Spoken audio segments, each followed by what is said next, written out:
ಅರ್ಜುನ್ ಅವರೇ, ನಾನೊಂದು ಮಾತೇ ಹೇಳ ನಿಮಗೆ. ಹೇಳಿ.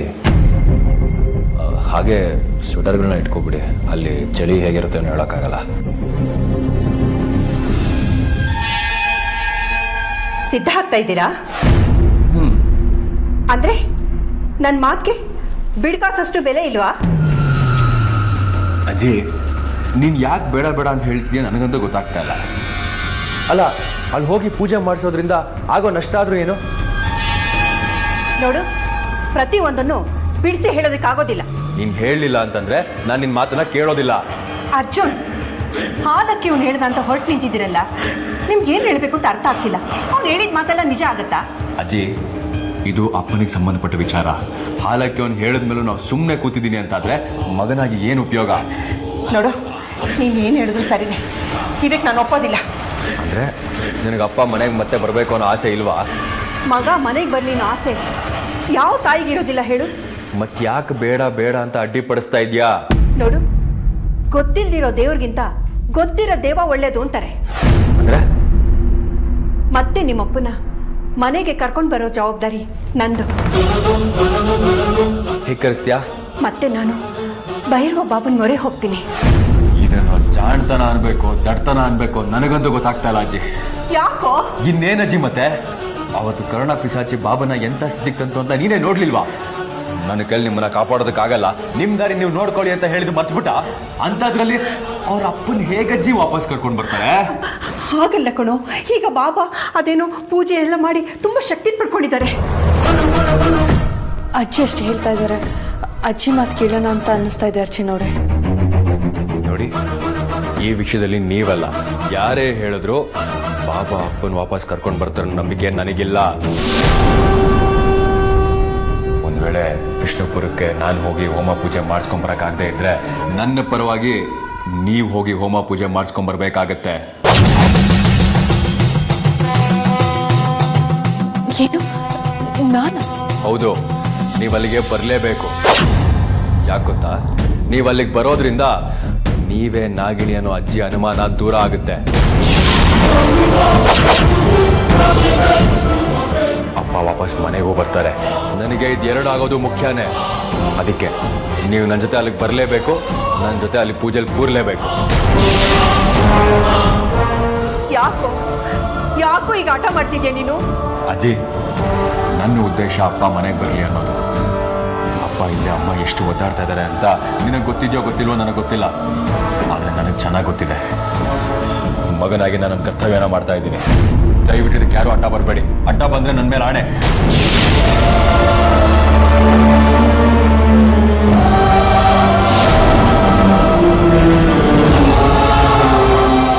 ಇಲ್ಲ, ನಾನೇನೇ ಹೇಳಿದ್ರು ಇವನು ಕೇಳೋಂಥ ಪರಿಸ್ಥಿತಿ ಇಲ್ಲ. ಹೇಗಾದರೂ ಮಾಡಿ ಇವನ್ನ ವಿಷ್ಣುಪುರಕ್ಕೆ ಹೋಗೋದನ್ನ ತಪ್ಪಿಸ್ಬೇಕು. ಅದು ಅಲ್ಲದೆ ಗುರುಗಳು ಇವನಿಗೆ ಬರೋ ಗಂಡ ಅಂತನ ಅಮೃತ ನಿವಾರಿಸ್ತಾಳೆ ಅಂತ ಹೇಳಿದ್ರು. ಹೇಗೆ? ಏನು ಮಾಡೋದೀಗ? ಏನು ಮಾಡಲಿ?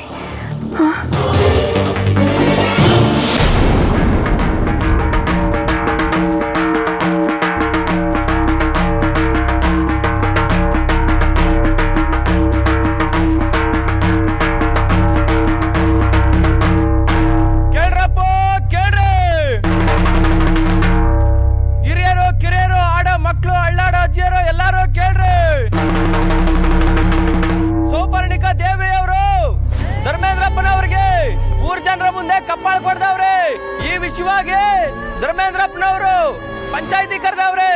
ಎಲ್ಲರೂ ಪಂಚಾಯಿತಿ ಕಟ್ಟೆ ಕಡೆ ಬರಬೇಕು ಕಣ್ರಪ್ಪ.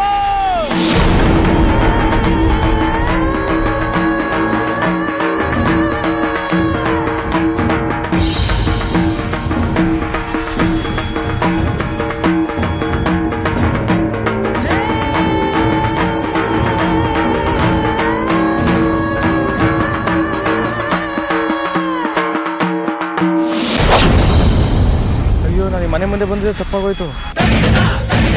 ಬುದ್ಧಿ ಬನ್ನಿ ಬನ್ನಿ, ಬುದ್ಧಿ ಇಲ್ಲ ಸ್ವಲ್ಪ. ನಾನಾ ನಿಮ್ಮ ಹತ್ರ ಮಾತಾಡಬೇಕು. ಆಹಾ, ಮನೆ ಒಳಗಡೆ 3 ಕಾಸಿನ ಮರ್ಯಾದೆ ಇಲ್ಲ ಆದ್ರೂ ಮನೆ ಹೊರಗಡೆ ಬುದ್ಧಿ ಸ್ವಾಮಿ ದಣಿ ಅಂತೆಲ್ಲ ಮರ್ಯಾದೆ ಕೊಡ್ತಾರೆ.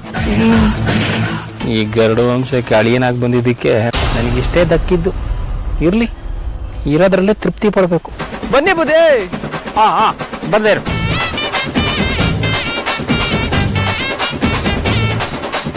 ಏನು ಬುದ್ಧಿ, ಸೌಪರ್ಣಿಕ ಅಮ್ಮನವರು ಧರ್ಮೇಂದ್ರಪ್ಪನವ್ರು ಕೆನ್ನೆ ಕೊಡ್ಬಿಟ್ಟವ್ರೆ. ಹೌದಾ? ಅವ್ರಿಗೇನು ಬಂದಿತ್ತು?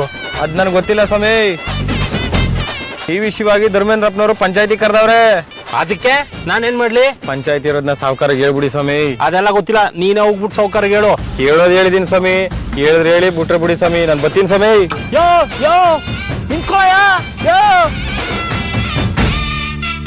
ಅಯ್ಯೋ, ಏನಪ್ಪ ಮಾಡೋದು?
ಪರಮಾತ್ಮ, ನೀನೇ ನನ್ನ ಕಾಪಾಡಬೇಕು.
ಅಯ್ಯೋ, ಇವನಿಗೆ ಹೆಂಗಪ್ಪ ಹೇಳೋದು? ಹೇಳೋಕ್ಕೂ ಭಯ, ಹೇಳದೇ ಇರೋಕ್ಕೂ ಆಗೋದಿಲ್ಲ. ಆ ಕಡೆ ಬೆಂಕಿ, ಈ ಕಡೆ ಬಿರುಗಾಳಿ ಅನ್ನೋ ಥರ ನನ್ನ ಸ್ಥಿತಿ ಆಗೋಗಿದೆ. ಆ ಡಂಗುರ ಸಾರು ಸಿಗಲಿ, ಮಾಡ್ತೀನಿ.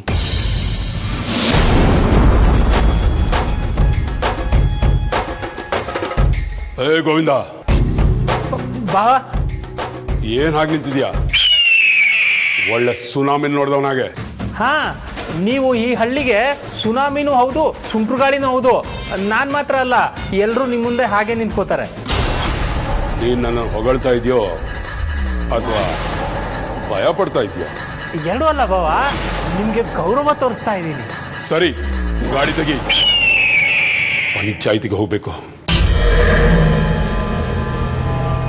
ಅಯ್ಯೋ, ಪಂಚಾಯತಿಗೆ ಕರೆದಿದ್ದು ಇವ್ರಿಗೆ ಹೆಂಗೆ ಗೊತ್ತಾಯ್ತು? ಅದನ್ನು ಕೇಳಿಸ್ಕೊಂಡಿದ್ದು ನಾನಲ್ವಾ? ಅಯ್ಯೋ, ಇವ್ರದ್ದು ಕಿವಿ ಅಂದ್ರೆ ಕಿವಿ ಅಲ್ಲ, ಕಣ್ಣಂದ್ರೆ ಕಣ್ಣಲ್ಲ. ಸದ್ಯ ಬಡಜೀವ ಬದುಕುಂತು. ಏನ್ ಯೋಚನೆ ಮಾಡ್ತಾ ಇದೀಯ? ಗಾಡಿ ತೆಗಿ. ಸರಿ ಬಾವ.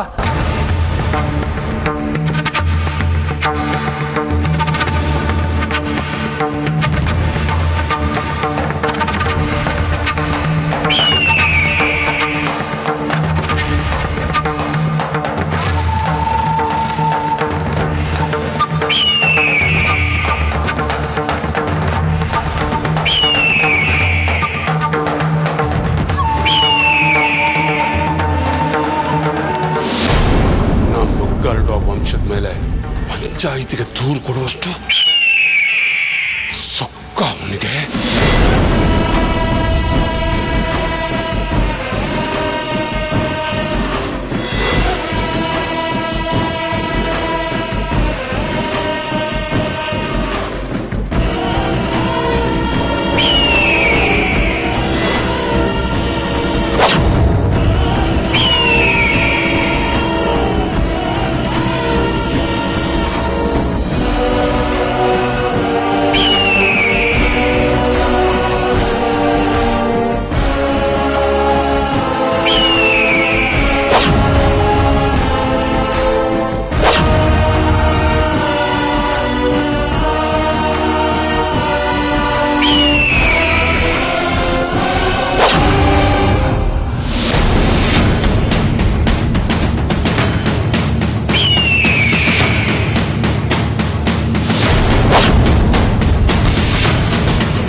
ಗೋವಿಂದ, ಬಾ. ಎಲ್ಲಿ ತನಕ ಇವರು ನಮ್ಮ ಭಯದಲ್ಲಿರ್ತಾರೋ ಅಲ್ಲಿ ತನಕ ಈ ಊರಿಗೆ ನಾವೇ ಚಕ್ರವರ್ತಿಗಳು. ಅಪ್ಪಿ ತಪ್ಪಿ ಸ್ವಲ್ಪ ಯಾಮಾರಿದ್ರು ಕಾಳಿಂಗ ಸರ್ಪ ಥರ ಇದೇ ಜನಗಳು ನಮ್ಮ ಮುಂದೆ ತಿರುಗಿ ಬೀಳ್ತಾರೆ. ಹೌದು, ಇವ್ರ ಭಯನೇ ನಮ್ಮ ಬಂಡವಾಳ. ಇದನ್ನು ಹೀಗೇ ಮುಂದುವರ್ಸ್ಕೊಂಡು ಹೋಗ್ಬೇಕು.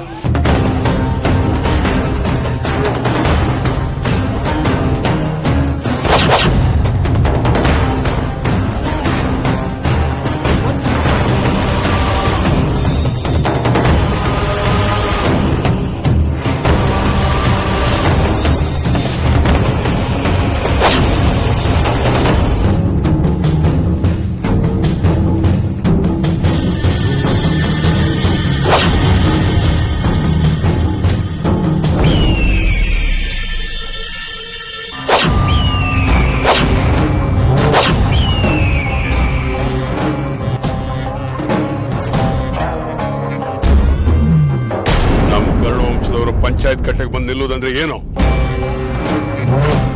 ಪಂಚಾಯತಿ ಮುಂದೆ ಎಲ್ಲರೂ ಒಂದೇ. ಅನ್ಯಾಯ ಆಗಿದೆ, ನ್ಯಾಯ ಕೊಡಿಸಿ ಅಂತ ಕೇಳೋಕು ಪ್ರತಿಯೊಬ್ಬರಿಗೂ ಇದೆ. ಸರಿ ಸರಿ, ಪಂಚಾಯತ್ಗೆ ದೂರು ಕೊಟ್ಟವ್ರು ಯಾರು? ಧರ್ಮೇಂದ್ರ.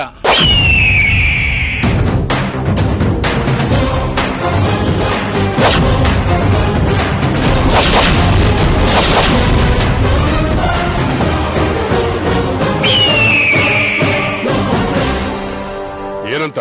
ನಿಮ್ಮ ತಂಗಿ ಸೌಪಾಣಿಕ ಇವನ್ ಕೆನ್ನೆಗೊಡ್ದು ಅವಮಾನ ಮಾಡಿದ್ದಾರೆ ಅಂತ.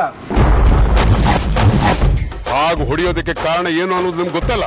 ಕಾರಣ ಏನೇ ಇದ್ರು ಒಬ್ಬ ಗಂಡಸ ಮೇಲೆ ಕೈ ಮಾಡಿದ ತಪ್ಪು. ಸರಿ, ಅದು ವಿಚಾರಣೆ ಆಮೇಲೆ ಆಗ್ಲಿ.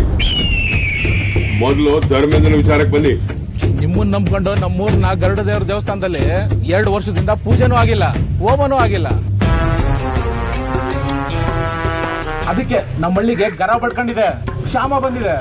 ಹಾಗಂತ ಧರ್ಮೇಂದ್ರ ಅವರು ಹೇಳ್ತಾ ಇದ್ದಾರೆ. 2 ವರ್ಷ ಅಲ್ಲ, ಇನ್ನು 2 ವರ್ಷ ಆದ್ರೂ. ಸೌಪರ್ಣಿಕ, ಮೊದಲು ಅವ್ರು ಏನ್ ಹೇಳ್ತಾರೆ ಅನ್ನೋದನ್ನ ಕೇಳಬೇಕು, ಆಮೇಲೆ ನಾವು ಮಾತಾಡ್ಬೇಕು. ನಾನು ಸಹ ಈ ಊರಿನ ಮುಖಂಡ, ನನಗೂ ಕೂಡ ಈ ಊರಿನ ಜವಾಬ್ದಾರಿ ಇದೆ. ನಾನೇ ಈ ಸಲ ದೇವಸ್ಥಾನದ ಬಾಗಿಲು ತೆಗೆದು ನಾನೇ ಪೂಜೆ ಮಾಡ್ತೀನಿ ಅಂತ ಹೇಳಿದ್ರು. ಇದು ನಮ್ಗೆ ಸರಿ ಅನಿಸ್ತು. ಯಾರಿಗ್ ಸರಿ ಅನ್ಸತ್ತ ಬಿಡತ್ತ ನನಗ್ ಗೊತ್ತಿಲ್ಲ, ನಮಗ್ ಸರಿ ಅನ್ಸ್ಬೇಕು. ಸೌಪರ್ಣಿಕ, ಸುಮ್ನೆ ಅಂತ ಹೇಳಿದ್ನಲ್ಲ. ಅಣ್ಣ, ನಮ್ಮ ವಂಶದ ಹಕ್ಕು ಆ ಗರುಡ ದೇವಸ್ಥಾನ, ಅದನ್ನ ನಾವು ಹೇಗ್ ಬಿಟ್ಕೊಡಕ್ಕಾಗತ್ತೆ? ಮಾತಾಡೋಣ ಇರು. ನೋಡಿ, ಊರಿಗೆ ಒಳ್ಳೇದಾಗುತ್ತೆ ಅನ್ನೋದಾದ್ರೆ ನಾನಕ್ ಬೇಡ ನಲ್ಲಿ.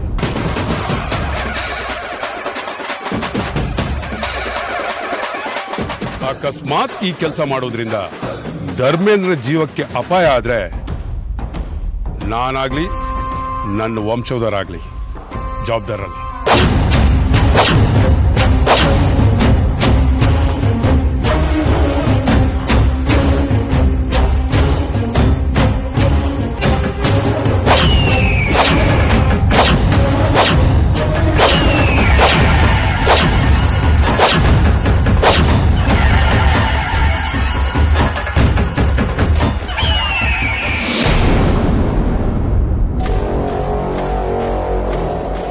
ಅಜ್ಜಿನವ್ರೆ, ಅಜ್ಜಿ ಅಷ್ಟೊಂದು ಹೋಗೋದು ಬೇಡ ಅಂತ ಹೇಳ್ತಾ ಇದ್ದಾರಲ್ವಾ, ಅವ್ರ ಮಾತು ಕೇಳೋದು ಒಳ್ಳೇದು ತಾನೆ. ನಮಗೆ ಬೇಕಾಗಿರೋದು ಮಾವ ಮನೆಗೆ ಬಂದು ಈ ಮನೆಗೆ ತಟ್ಟಿರೋ ಶಾಪಗಳು, ಕಷ್ಟಗಳು ಪರಿಹಾರ ಆಗಬೇಕು. ಅದನ್ನೆಲ್ಲ ನೋಡ್ಕೊಳ್ಳೋದಕ್ಕೆ ಭೈರವ ಬಾಬಾ ಇದ್ದಾರಲ್ವಾ. ನೋಡಿ, ಭೈರವ ಬಾಬನ ಕೈಲಿ ಏನೂ ಆಗೋದಿಲ್ಲ ಅನ್ನೋದು ನನಗೆ ಗೊತ್ತಾಗೋಗಿದೆ. ಅವ್ರೇನೋ ಮಾಡ್ತಾರೆ ಅಂತ ಕಾದು ಕೂತ್ರೆ ಅದು ನಮ್ಮ ಮೂರ್ಖತನ ಅಷ್ಟೇ. ಅಲ್ಲ ಅರ್ಜುನವ್ರೆ, ದೊಡ್ಡವ್ರ ಮಾತು ಕೇಳೋದು ಒಳ್ಳೇದು ತಾನೆ. ಈ ವಿಚಾರದಲ್ಲಿ ನಾನು ಯಾರ ಮಾತನ್ನು ಕೇಳೋದಿಲ್ಲ. ಅದು ಅಲ್ಲದೆ ಅಲ್ಲಿ ಹೋಗಿ ಹೋಮ ಪೂಜೆ ಮಾಡಿಸ್ಕೊಂಡು ಬರೋದ್ರಿಂದ ಮನೆಯವ್ರಿಗೆ ನೀವೇ ನಾಗಿಣಿ ಅನ್ನೋ ಅನುಮಾನ ತೀರುತ್ತೆ ಕಣ್ರಿ.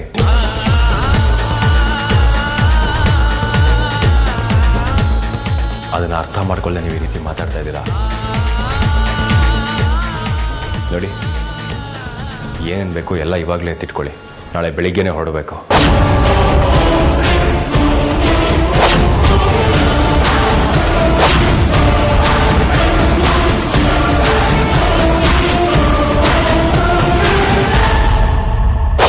ಏನ್ ಹೇಳ್ತಾ ಇದ್ದೀರಾ ಶತ್ರುಘ್ನ ವರ್ಮ ಅವ್ರೆ? ನೋಡಿ, ನಮ್ಮನ್ನ ಅಪಾರ್ಥ ಮಾಡ್ಕೋಬೇಡಿ. ಹೇಳಿ ಕೇಳಿ ನಾವು ಗರುಡ ವಂಶದವರು. ತಲತಲಾಂತರದಿಂದ ನಾವು ಗರುಡ ದೇವರನ್ನ ಪೂಜೆ ಮಾಡ್ಕೊಂಡು ಬಂದವರು.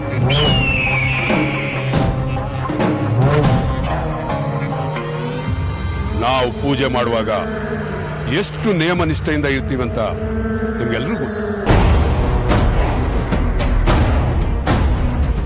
ಅಷ್ಟೆಲ್ಲ ಎಚ್ಚರಿಕೆಯಿಂದ ಪೂಜೆ ಮಾಡಿದ್ರು ಅಚಾತುರ್ಯಗಳು ನಡೀತಾನೆ ಇದೆ. ಇನ್ನು ಈ ಧರ್ಮೇಂದ್ರ ಪೂಜೆ ಮಾಡಿದ್ರೆ ಅನಾಹುತ ಆಗದೆ ಇರುತ್ತಾ? ನೀವೇ ಯೋಚನೆ ಮಾಡಿ ನೋಡಿ.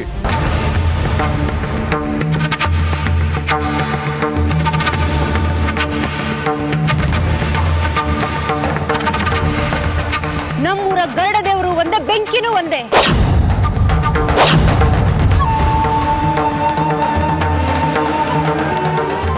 ನೋಡಿ, ಕೆಲವು ಸೂಕ್ಷ್ಮ ವಿಚಾರಗಳು ಧರ್ಮೇಂದ್ರನಿಗೆ ಗೊತ್ತಾಗಲ್ಲ ಅಂದ್ರೆ ಹಿರಿಯರಾದ್ರೂ ನಿಮ್ಗೂ ಗೊತ್ತಾಗಲ್ವಾ? ಹೇಳ್ತಿದ್ದೀರಾ ನೀವು? ಕಾರ್ತಿಕ ಮಾಸದಲ್ಲಿ ಬರೋ ಸ್ವಾತಿ ನಕ್ಷತ್ರದಲ್ಲಿ ದೇವಸ್ಥಾನದ ಬಾಗಿಲನ್ನು ತೆರೆಯೋದು.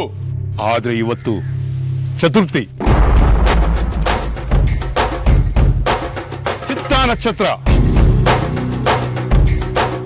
ಈ ಸಣ್ಣ ಪರಿಜ್ಞಾನನೂ ಇಲ್ಲದೆ ಈ ಧರ್ಮೇಂದ್ರ ಇವತ್ತೇ ದೇವಸ್ಥಾನದ ಬಾಗಿಲು ತೆರೆಯೋಕೆ ಬಂದಿದ್ದಾನೆ. ಇಷ್ಟಲ್ಲೇ ಗೊತ್ತಾಗಲ್ಲ ಇವನಿಗೆ ದೇವ್ರ ಮೇಲೆ ಭಕ್ತಿ ಇದೆಯೋ ಊರ್ ಮೇಲೆ ಕಾಳಜಿ ಇದೆಯೋ. ಅದು ಯಾವುದೂ ಇಲ್ಲ. ತಾನೊಬ್ಬ ದೊಣ್ಣೆ ನಾಯಕ ಈ ಊರಲ್ಲಿ ಇದ್ದೀನಿ ಅಂತ ತೋರ್ಸಕ್ ಬಂದಿದ್ದಾನೆ.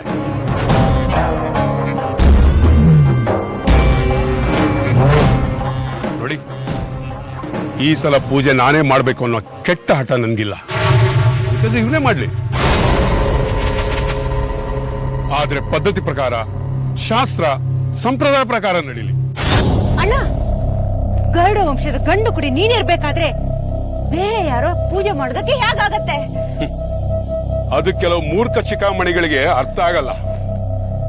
ಏನಾದ್ರೂ ಅನಾಹುತ ಆದ್ರೇನೆ ಗೊತ್ತಾಗೋದು.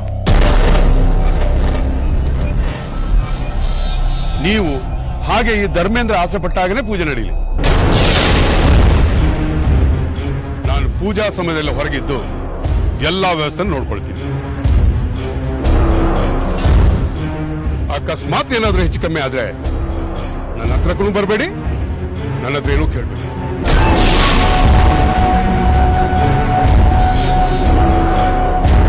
ನೋಡಿ ನೋಡಿ, ಪೂಜೆ ಅಂದ್ರೆ ತಮಾಷೆನೂ ಅಲ್ಲ, ಹುಡುಗಾಟನೂ ಅಲ್ಲ.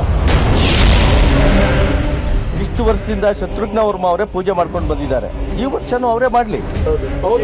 ಪೂಜೆನ ನೀವೇ ಮಾಡಿ. ಹೌದೌದು, ಅದೇ ಸರಿ.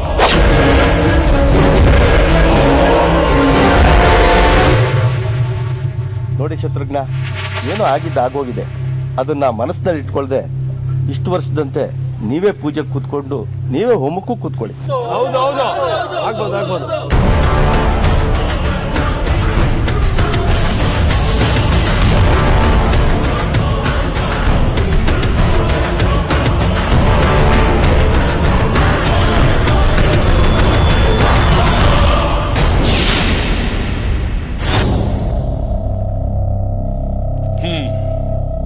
ಸರಿ, ನೀವೆಲ್ಲ ಇಷ್ಟು ಕೇಳ್ಕೊಳ್ತಾ ಇರುವಾಗ ನಾನು ಬೇಡ ಅಂದ್ರೆ ಅದು ಸಭ್ಯತೆ ಆಗಲ್ಲ.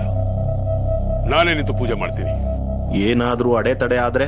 ಯಾವ ಅಡೆನೂ ಆಗಲ್ಲ, ತಡೆನೂ ಆಗಲ್ಲ, ಯಾವ ಅಚಾತುರ್ಯನೂ ಆಗಲ್ಲ. ಆದ್ರೆ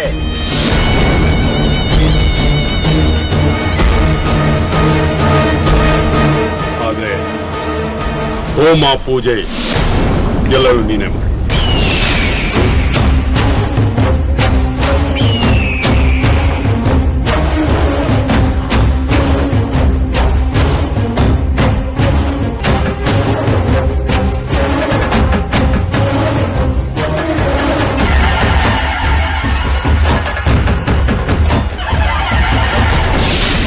ಅಮೃತ, ಒಂದೂ ಬಿಡದ ಹಾಗೆ ಏನೂ ಮರಿದ ಹಾಗೆ ಎಲ್ಲ ತೆಗೆದಿಟ್ಕೊಂಡಿದ್ಯಾ ತಾನೆ? ಹುಷಾರಾಗಿರಮ್ಮ. ನನಗಂತೂ ಅರ್ಜುನ್ಗಿಂತ ನಿನ್ನ ಬಗ್ಗೆನೇ ಹೆಚ್ಚು ಚಿಂತೆ. ಹಿಂದೆ ಆಗಿರೋ ಘಟನೆಗಳನ್ನ ನೆನೆಸ್ಕೊಂಡ್ರೆ ತುಂಬ ಆತಂಕ ಆಗ್ತಾ ಇದೆ ನನ್ನ ಮನಸ್ಸಿಗೆ.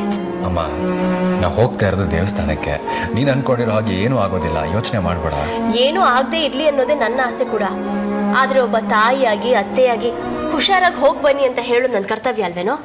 ಅಲ್ಲ, ಈಗ ಹೋಗ ಪೂಜೆ ಮಾಡಿಸ್ಕೊಂಬರೋಕ್ಕೆ ಇಷ್ಟೊಂದು ಬಟ್ಟೆ ಬರೀ ತೊಗೊಂಡೋಗ್ತಿದ್ದೀರಾ?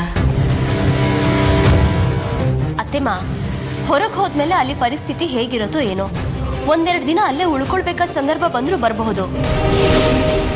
ನಾನೇ ಒಂದೆರಡು ಬಟ್ಟೆಗಳನ್ನ ಇಟ್ಕೊಳ್ಳಿ ಅಂತ ಹೇಳಿದೆ. ಅದು ಅಲ್ಲದೆ ಇವನು ಹೋಮ ಬೇರೆ ಮಾಡಿಸ್ಬೇಕು ಅಂತ ಅನ್ಕೊಂಡಿದ್ದಾನೆ.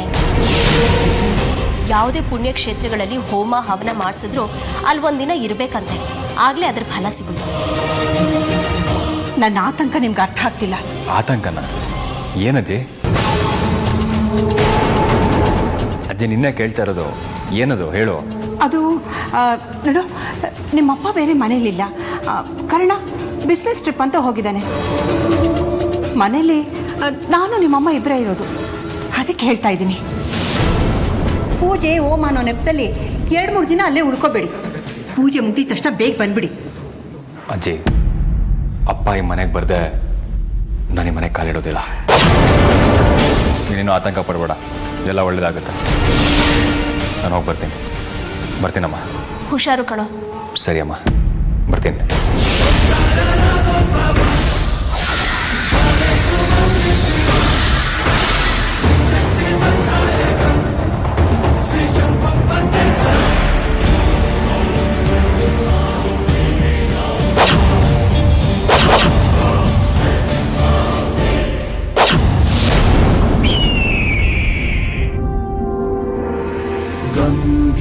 सिंहग्रावक्षेत्रावास जयसिंह दैत्यान्त विद्युद्घात वीक्षारूक्ष नरसिंह विस्तृत विस्फुट कर्कश चालित दीर्घहस्ता विश्वहिता शक्तियुता शङ्खधरा चक्रधरा ज्वालाकेसर सिंह शूरामकरण सिंह शश्वशान्ति संस्थापनार्थक लोकध्वंस विध्वंसकारक मृत्युञ्जय विजय नारसिंह।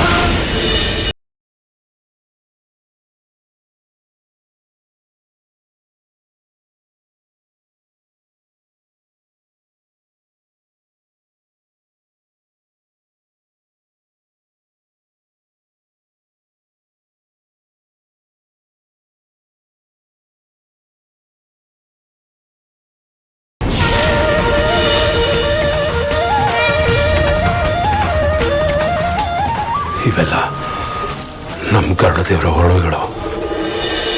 ಇದರಲ್ಲಿ ಚಿನ್ನ, ಬೆಳ್ಳಿ, ಮುತ್ತು, ರತ್ನ, ವಜ್ರ, ವೈಡೂರ್ಯ ಎಲ್ಲನೂ ಇದೆ. ಆದರೆ ಇಷ್ಟರಲ್ಲಿ ನನಗೆ ಸಮಾಧಾನ ಇಲ್ಲ. ಇದ್ರ ಜೊತೆ ನಾಗಮಣಿ ಬಂದು ಸೇರಿದ್ರೆ ಮಾತ್ರ ನನಗೆ ಸಮಾಧಾನ. ನಾನು ಕೂಡ ಇದ್ರ ಜೊತೆ ನಾಗಮಣಿ ಬಂದು ಸೇರುತ್ತೆ ಅಂತ ತುಂಬಾ ವರ್ಷಗಳಿಂದ ಕಾಯ್ತಾನೆ ಇದ್ದೀನಿ. ಆಗಳಿಗೆ ಈಗ ಬಂತು, ಇನ್ನೇನು ಬಂತು ಅನ್ನೋಷ್ಟರಲ್ಲಿ ನನ್ನಿಂದ ದೂರ ಆಗ್ತಾ ಇದೆ. ನನ್ನ ಗರುಡ ದೇವರು ಕೂಡ ನನ್ನ ಕನ್ಸಲ್ಲಿ ಬಂದು ನಾಗಮಣಿ ಈ ಒಡವುಗಳ ಜೊತೆ ಬಂದು ಸೇರುತ್ತೆ ಅಂತ ಹೇಳಿದ್ರು. ಆದ್ರೂ ಇನ್ನೂ ಸೇರಿಲ್ಲ. ಆದ್ರೆ ಈ ವರ್ಷ ಆದ್ರೂ ಆ ನಾಗಮಣಿ ಇದ್ರ ಜೊತೆ ಬಂದು ಸೇರಲಿ ಅನ್ನೋದೇ ನನ್ನ ಆಸೆ.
ಬಾವ ಕೊಡಿ, ನಾನು ಇಟ್ಕೋತೀನಿ.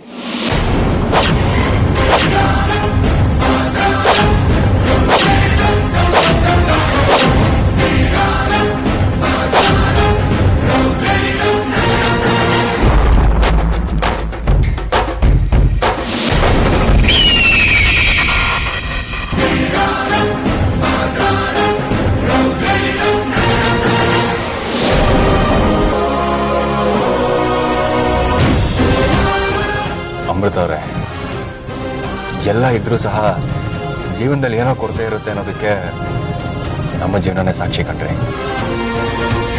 ನೋಡಿ, ದುಡ್ಡು, ಆಸ್ತಿ, ಅಂತಸ್ತು ಎಲ್ಲವೂ ಇದೆ, ಆದರೆ ನೆಮ್ಮದಿನೇ ದೂರ ಆಗೋಗಿದೆ. ಎಲ್ಲದಕ್ಕೂ ಒಂದು ಕಾರಣ ಅಂತ ಇರುತ್ತೆ ಅರ್ಜುನ್ ಅವರೇ. ಅವ್ರ ಅಪ್ಪ ಅಮ್ಮ ಮಾಡಿದ್ದನ್ನ ಅವ್ರ ಮಕ್ಕಳು ಅನುಭವಿಸ್ತಾರೆ ಅನ್ನೋದು ಸತ್ಯ. ಏನ್ರಿ ನಿಮ್ಮ ಮಾತಿನ ಅರ್ಥ? ಅಂದರೆ ನಿಮ್ಮ ಪೂರ್ವಿಕರು ಯಾರೋ ಎಲ್ಲೋ ಏನೋ ತಪ್ಪು ಮಾಡಿರ್ತಾರೆ, ಅದನ್ನು ನೀವು ಅನುಭವಿಸ್ತಾ ಇದ್ದೀರಾ. ಅಂದರೆ ನಾವೆಲ್ಲರೂ ಅನುಭವಿಸ್ತಾ ಇದ್ದೀವಿ ಅಂತ ಹೇಳಿದೆ. ಅದಕ್ಕೆ ಅಲ್ವಾ ಈಗ ವಿಷ್ಣುಪುರಕ್ಕೆ ಹೋಗಿ ಹೋಮ ಪೂಜೆ ಎಲ್ಲ ಮಾಡಿಸ್ತಾ ಇರೋದು. ನಾನು ಇವ್ರ ಜೊತೆ ವಿಷ್ಣುಪುರಕ್ಕೆ ಹೋಗೋದು ಒಂದೇ, ನಾನು ಆತ್ಮಹತ್ಯೆ ಮಾಡ್ಕೊಳ್ಳೋದು ಒಂದೇ. ಏನು ಮಾಡೋದು ಈಗ? ಅಮೃತ ಅವರೇ, ಏನು ಯೋಚನೆ ಮಾಡ್ತಾ ಇದ್ದೀರಾ? ಏನಿಲ್ಲ.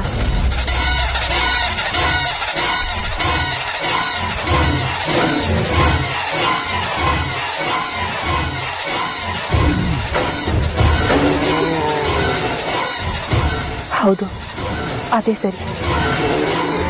ಅರ್ಜುನ್ ಅವರೇ, ನಿಮಗೆ ನನ್ನ ನಗು ಕಂಡ್ರೆ ತುಂಬ ಇಷ್ಟನಾ? ಏನ್ರಿ ಇದು ಆಲ್ ಆಫ್ ಅ ಸಡನ್ ಈ ಸೋನೆ ಮಳೆ ಬಂದ ಹಾಗೆ ದೇವಸ್ಥಾನಕ್ಕೆ ಹೋಗ್ತಾ ಇದ್ದೀವಿ, ಒಳ್ಳೆ ಮೂಡಲಿರೋ ಹಾಗಿದ್ದೀರಾ? ನಾನು ಕೇಳಿದ ಪ್ರಶ್ನೆಗೆ ಉತ್ತರ ಕೊಡಿ ಮೊದಲು. ಹೌದು, ನಿಮ್ಮ ನಗು ಅಂದರೆ ನನಗಷ್ಟಿಷ್ಟ.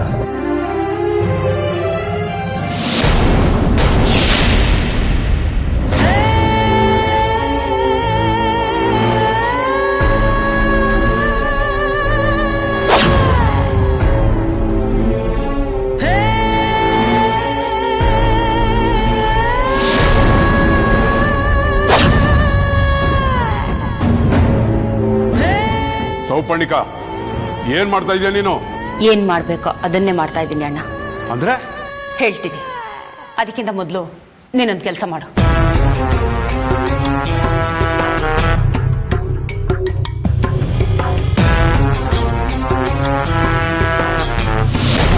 ತಗೋಣ, ಇದನ್ನ ತಗೋ. ಇವನನ್ನ ಇಲ್ಲೇ ಮುಗಿಸ್ಬಿಡು. ಏ ಸೌಪರ್ಣಿಕ, ತಾಳಿ ಕಟ್ಟಿರೋ ಗಂಡನ ಹಿಂದೆ ಮುಂದೆ ನೋಡದೆ ಸಾಯಿಸ್ಬಿಡು ಅಂತ ಹೇಳ್ತಾ ಇದೆಯಲ್ಲ, ನಿನ್ಗೇನಾದ್ರೂ ತಲೆಗಿಲೆ ಕೆಟ್ಟಿದ್ಯಾ? ತಪ್ಪು ಯಾರೇ ಮಾಡಿದ್ರು ತಪ್ಪೆ, ಅಂಥವ್ರಿಗೆ ಶಿಕ್ಷೆ ಆಗ್ಲೇಬೇಕು. ಕೊಲ್ಲೋ ಅಂತ ತಪ್ಪು ಅವನೇನ್ ಮಾಡಿದ್ದು ಈಗ? ಅವನೇನ್ ಮಾಡ್ದ ಅನ್ನೋದು ಅಣ್ಣನಿಗೆ ಗೊತ್ತಾಯ್ತು, ನಿಮ್ಗಿನ್ನೂ ಗೊತ್ತಾಗ್ಲಿಲ್ಲ ಅದ್ಗೆ? ಹಾ, ನಾನು ನಿನ್ನಷ್ಟು ತಿಳ್ಕೊಂಡವಳಲ್ಲ. ಅವನಂತ ತಪ್ಪು ಏನ್ ಮಾಡ್ದ ಅನ್ನೋದನ್ನ ಮೊದಲು ಹೇಳು. ನಮ್ಮ ಗರುಡ ವಂಶದವ್ರಿಗೆ, ಅದರಲ್ಲೂ ನಮ್ಮ ಅಣ್ಣನಿಗೆ ಮಾತ್ರ ಈ ದೇವರ ಒಡವೆಗಳನ್ನ ಮುಟ್ಟೋ ಯೋಗ್ಯತೆ ಇರೋದು. ಅದನ್ ಬಿಟ್ಟು ಇವನ್ ಮುಟ್ಟೋ ಪ್ರಯತ್ನ ಪಟ್ಟಿದ್ದಾನೆ. ನನಗೆ ನನ್ನ ಅರಿಶಿನ ಕುಂಕುಮಕ್ಕಿಂತ ನನ್ನ ತವ್ರ ಮನೆ ಘನತೆ ಗೌರವನೇ ಮುಖ್ಯ. ನಮ್ಮ ಅಣ್ಣನ ಮಾನ ಮರ್ಯಾದೆ ಸ್ವಾಭಿಮಾನನೇ ಮುಖ್ಯ.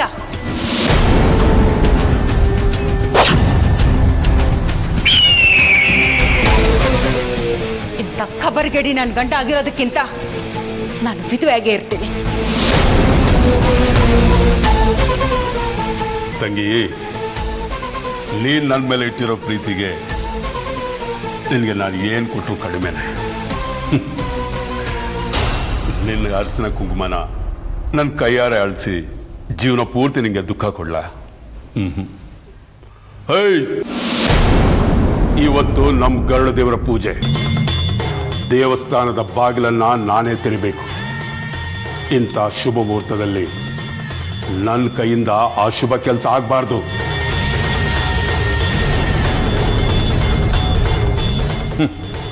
ನಿನ್ನ ಅದೃಷ್ಟ ಚೆನ್ನಾಗಿದೆ. ನನ್ನ ತಂಗಿಯಿಂದ ನೀನು ಬದುಕೊಂಡಿದ್ಯಾ. ಇನ್ನು ಮೇಲಾದರೂ ಎಲ್ಲಿರ್ಬೇಕೋ ಅಲ್ಲೇ ಇರು. ನಿನ್ಗೂ ಒಳ್ಳೇದು, ನಮಗೂ ಒಳ್ಳೇದು.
ಎಲ್ಲ ಸರಿಯಾಗೇ ಇದೆಯಲ್ಲ, ಆಕ್ಸಿಡೆಂಟ್ ಆಗ್ತಲ್ಲ. ಏನಾಯ್ತು ಅರ್ಜುನ್ ಅವರೇ? ಅದೇ ಗೊತ್ತಾಗ್ತಾ ಇಲ್ಲ. ಎಲ್ಲ ಸರಿಯಾಗೇ ಇದೆ. ನಾನು ಸ್ಟಾರ್ಟ್ ಮಾಡಿ ನೋಡ್ತೀನಿ.